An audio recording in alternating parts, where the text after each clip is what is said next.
silencio. Yo no sé si vos escuchaste, pero antes de cerrar el programa... Sí, te escuché, hiciste una venta muy buena. Hice una venta de lo que íbamos a hablar. Atención con lo que va a pasar en la familia Macri. No, ¿sabés qué va a pasar? Algo sé. El hermano de una amiga es el que está haciendo quilombo. Algo sé. No sé lo del hermano de una amiga. ¿Quién? Bueno, porque el tema es así. Está por salir un libro que se llama, no sé si el hermano menor o Mariano o qué, que es un libro de Santiago O'Donnell. Santiago es el hermano, bueno, es un gran periodista, sí, pero entre otras cosas son hermanos con María.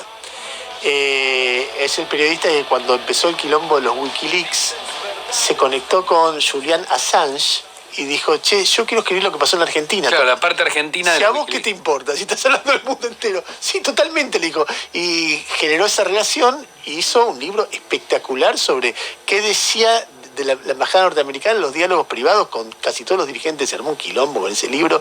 Todo el mundo lo cita todavía hoy. Después, Santiago... Después vino Panama Paper.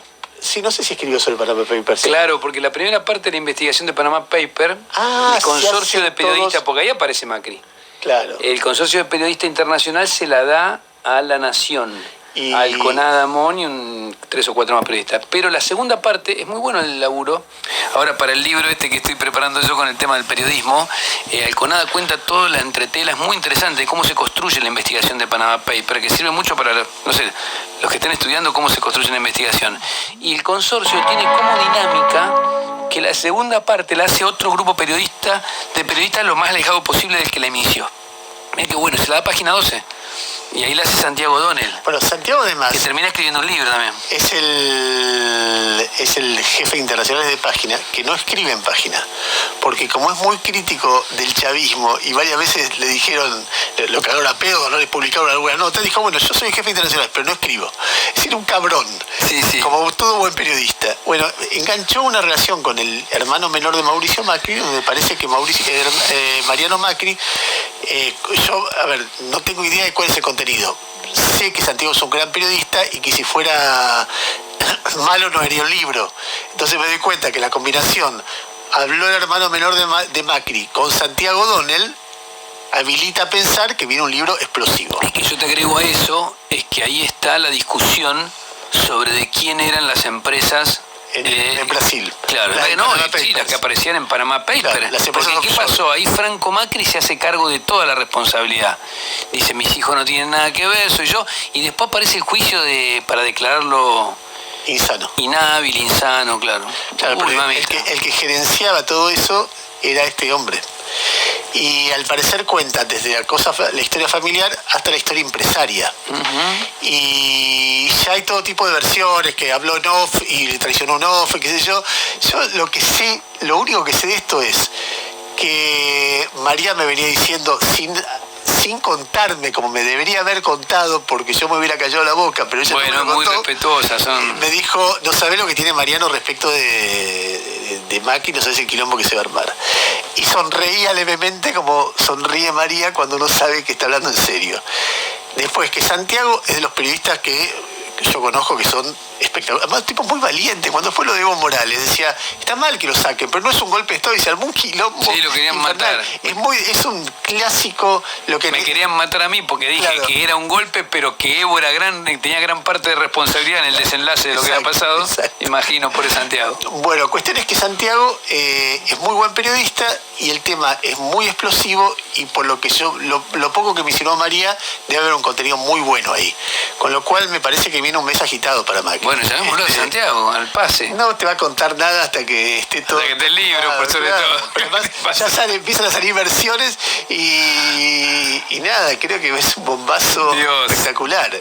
Cómo se imbrinca, ¿no? También, bueno, en Argentina se da mucho el tema de la guita y los negocios y el poder político, ¿no? Y van a decir que la persecución a Macri no tiene nada que ver. Un periodista investigando. No, pero aparte hay cabos sueltos ahí. Era evidente que había cabos sueltos. No se pudieron llegar a cerrar porque después Franco Macri hace esta declaración de que era todo de él, que los demás no sabían nada, que los hijos no sabían nada. Pero hay cabos sueltos ahí, ¿no? Que no sabían nada. Es raro. Después la declaración de este juicio para declararlo inhábil es todo medio extraño, ¿no? Da la sensación de que hay mucho para contar todavía. Lo que cuenta el Conada que está muy bueno es que se topan en el medio casi del final de cuando estaba por asumir Macri con los nombres de Macri y de Cristina en principio. ¿Por qué? Porque aparece Muñoz, aparece... Sí, algo injusto que el kirchnerismo hizo sobre el CONADE en aquel momento, que era decir, lo publicó después de las elecciones, y lo hubiera podido publicado antes porque no dependía de él. No dependía de él, no, ahí está bien explicado. Sí, un momento lo iba determinando el consorcio. Claro, claro. Lo iba determinando el consorcio. Y lo otro que era fuerte en aquel momento, que eso me lo contó a mí, no sé si te lo contó vos, es que él, como sabía que había muchos empresarios involucrados, le servía que estuviera gente de otros medios, porque entonces en su medio podía decir, mirá que lo van a publicar otros y nosotros quedamos como claro, que porque lo publicamos. Estaban vinculados los dueños de la Nación. También, entre otros, claro. Y lo pueden publicar. Me acuerdo de una nota del CONADE entera con todos los nombres de los empresarios, que yo decía que las puede colar en la Nación, pero que al mismo tiempo vos te das cuenta que cada uno de esos nombres era una cobertura aparte que merecía varias pero por lo menos lo pudo hacer, lo pudo publicar. Vale, espectacular. Está muy bien. Bueno, ¿qué querés? ¿Por dónde más querés Bolivia, entrar? ¿no? Bolivia, Bolivia, está bien. Bueno, no creo que no estaba en los cálculos de nadie, ni siquiera en los del MAS, tener ese margen de votos que en principio parece que le da las bocas de urna. No hay conteo definitivo, pero la afirmación de Yanine Áñez, ¿no? Diciendo que gobiernen bien y qué sé yo, está dando las claras de que el MAS vuelve al poder en Bolivia. Yo te escuché esta mañana, te comparto en el sentido de que, bueno, es una especie de fortalecimiento de un proceso democrático espectacular que hizo Bolivia. Que es espectacular. Si uno se pone a pensar dónde estaba Bolivia, a dónde está ahora, hay un avance enorme. Ahora sigue teniendo problemas gravísimos, ¿no? Es uno de los países latinoamericanos más pobres y bueno, yo me alegro profundamente, más allá de la simpatía que uno puede tener con... No, yo hubiera votado el MAS. Por eso, con el MAS, porque las otras opciones parecen peores simplemente. Sí, no, pero además Evo Morales fue un gran presidente de Bolivia, fue el mejor presidente de la historia de Bolivia. Sí, eso no hay duda. Casi nadie puede discutir eso. Después, al final, en función de su ambición, de sentirse imprescindible, él busca reelegirse de manera irregular y se produce lo que se produjo. Y la verdad que el final de la historia de Yanine Áñez, con todo lo que uno ha criticado del golpe de Estado y la dictadura y la persecución que se hizo, finalmente la mina acepta las reglas democráticas porque entrega. Y después lo otro que es interesante es que el MAS que gana es un MAS distinto al de Evo Morales, porque tanto Luis Arce, que es el ministro de Economía del milagro económico de Evo, como, ¿cómo se llama? El vice ahora no me acuerdo, que es Aymara, ¿no? Sí, me sale Choquinagua, es muy parecido, Choquinagua o algo así. No. Pero de cualquier manera son dos que eran, en distintos momentos fueron opositores, fueron disidentes del grupo más duro de Evo. Con lo cual, una de las grandes preguntas, como acá en la Argentina, es cómo el líder va a convivir con el gobierno de su partido. Choquehuanca, por eso. El líder va a convivir con el gobierno de su partido que no integra. ¿Entendés? Ahí hay una cosa que van a tener que resolver, a ver cómo hacer, porque es un líder muy importante, Evo. Sí, claro. Yo hoy hablaba con un periodista que hizo un informe muy piola que viste, era muy interesante, muy matizado, porque era durísimo con la dictadura, pero al mismo tiempo decía, y el grupo que rodea a Evo es un grupo muy fundamentalista, y Arce es un tipo muy moderado, muy de unidad nacional. Pero fíjate cómo se van imponiendo, ¿no?, los gobiernos de coalición. Son coaliciones las que gobiernan, con todas las tensiones que tienen las coaliciones. Sí, hay que ver cómo se resuelve. No debe ser fácil. En algún modo hay una especie de paralelismo lo que pasa con Cristina y Alberto. Claro. Lo que pasa es que acá Cristina está dentro del esquema de poder y sin tanto dramatismo, porque Cristina siempre estuvo en la Argentina, porque no hubo un golpe de Estado, porque hubo alternancia como un país normal. Sí, mucho más, no sé, el proceso argentino mucho más prolijo, si se quiere, más allá de todas las cosas que se dicen acá, viene desde el 83 habiendo traslado institucional. Si uno extrema la comparación con Bolivia, sacando las mil diferencias que hay, Bolivia tiene, diría, en contra de la Argentina que las materias primas que vende la Argentina al mundo se han valorizado mucho en estos meses. En cambio, las materias primas que Bolivia vende al mundo se han caído mucho, que es básicamente sí, todo lo que es minerales, ¿no? Claro, minerales, claro. Bueno, y sigue siendo el gran... Y después que Bolivia es más estable que la Argentina. Si la Argentina pudiera controlar el tema del dólar, por ahí tiene una perspectiva mejor para el futuro. ¿Y cómo lo ves vos, que te gusta tanto la economía? ¿Le creen a Guzmán, no le creen? Y no sé, a mí me parece que es más coherente que alguien maneje la cuestión, y me parece que Guzmán tiene un enfoque que a mí me parece más razonable cuando lo escucho, y me parece que está alineado con él Cecilia Todesca, contaba hoy, que es quizá el cerebro económico de Cecilia Todesca, Matías Culfas de Alberto, y van a apostar a algo. Ahora, si lo deja la misma lógica del Frente de Todos, y si las medidas finalmente serenan una corrida, y eso es muy prematuro para verlo, porque ni Mandrake. Tiene el respaldo de Alberto y de Cristina, sin duda, Guzmán, ¿no? Sí, pero por ejemplo hay un lío con el tema energético, que es un lío que atraviesa el kirchnerismo de comienzo, que es un lío muy difícil de resolver, no es que alguien tenga razón y que no. Pero las empresas dicen, yo para poder producir energía necesito tarifas, necesito precio.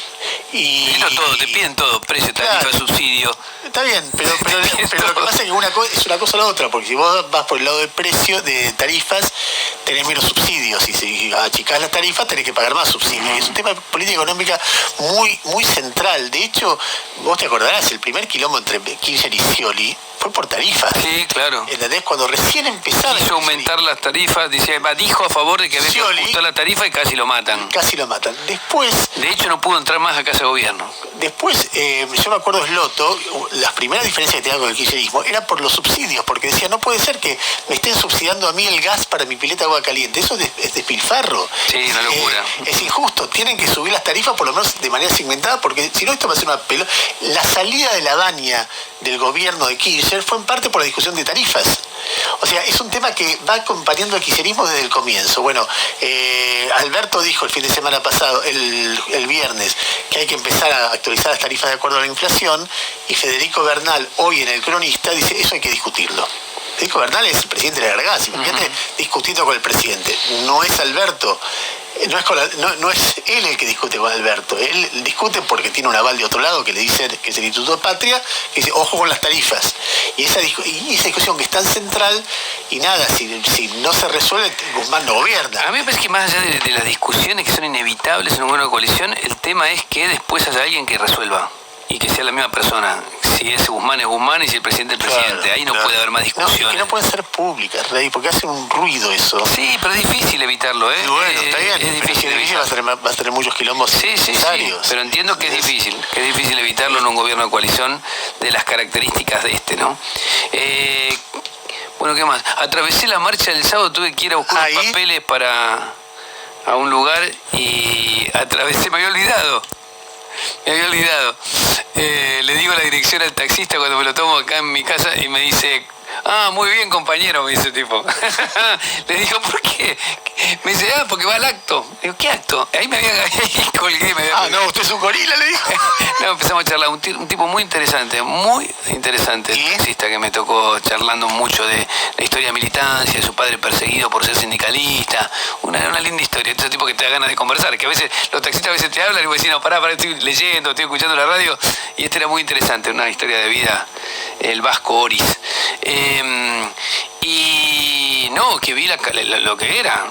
Realmente había una movilización impresionante de camioneros y de choferes, sobre todo, ¿no? De ómnibus.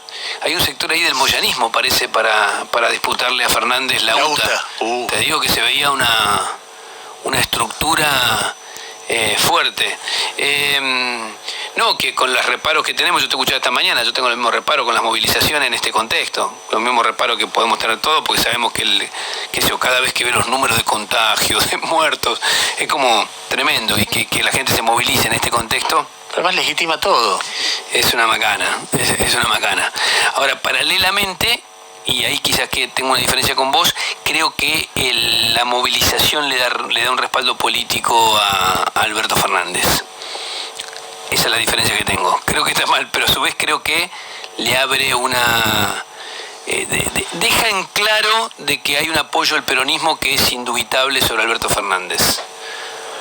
Sí, pero está bien. ¿Sobre él decís? Sí. ¿Y por qué? Sí. Me pareció sentirlo en la calle. Atravesé, caminando, porque no pude llegar. Caminé como 20 cuadras entre los muchachos ahí. Y no, porque da la sensación de que, viste, siempre que está este prejuicio, la gente la lleva, no la lleva. Yo pensaba, estos tipos, mirá, están un sábado acá, y habla de una adhesión al peronismo. Y en este caso, el peronismo se sigue mostrando unido, fue a la calle a pesar de que no había que ir a la calle. No sé, me parece que es algo a atender.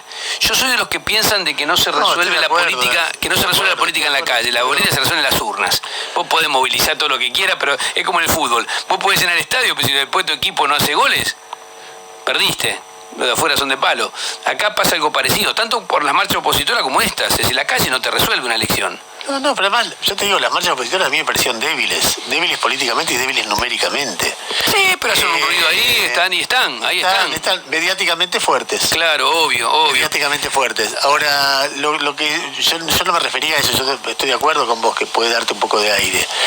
Me refería al tema de la pandemia. No, estoy de acuerdo, me puse a pensar que otra cosa agregaría yo al análisis. Al poco registro de lo que está pasando en el país que hubo en esa marcha y en el discurso de Alberto, era un 17 de octubre del año pasado, del año que viene, pero no que el país está sufriendo muchísimo. Sí, no hubo casi ninguna referencia. Por los fallecidos. Sí, no hubo ninguna referencia a la pandemia. Una referencia, si es el movimiento de los trabajadores, a los médicos y a los enfermeros. Sí. Una cosa que vos decís, estoy registrando que está viviendo en este país, qué sé yo. Sí. Lo que pasa es que me parece que tanto de un lado o de otro se hacen como actos para la hinchada nada más, ¿no? Por eso vos decías, no hay ninguna mirada crítica.